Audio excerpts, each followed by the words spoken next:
Close your eyes. Imagine with me if overnight your mom and dad disappeared and you can only see and talk to them for a glass of milk on special occasions because they were imprisoned over 500 miles away. This is more than a nightmare for some. It is a harsh reality of everyday life. These are just a few of the many individuals who have lost their family due to nonviolent indiscretions. For the small, nonviolent crimes that these individuals have committed, they are being given the same sentences as murderers. This is due to decades-old sentencing policy, and is one of the reasons why America has unnecessarily high incarceration rates. 85% of people sent to jail for drug-related offenses are considered non-violent offenders. From 1981 to 1989, the budget for the war on drugs soared from $1.5 billion per year to $6.6 billion. Drug arrests doubled in the 1980s.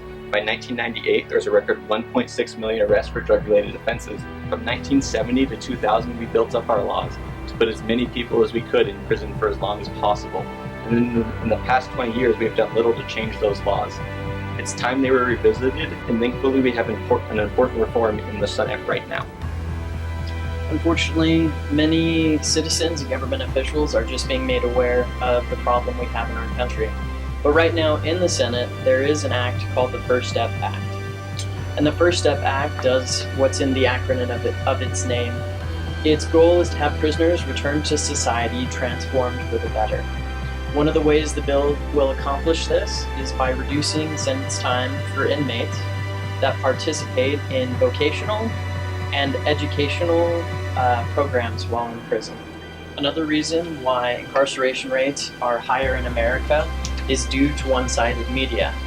Other countries, news networks like the United Kingdom's BBC, report news in a less sensationalized and less biased way.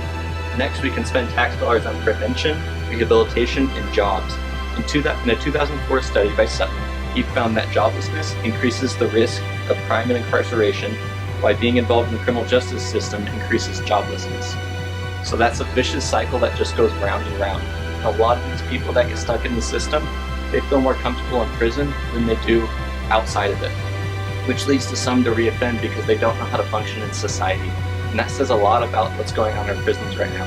We don't have a good rehabilitation system in place because these people, once they get out, they don't know what to do. They don't know how to function in society. So what we can do is we can focus on rehabilitation.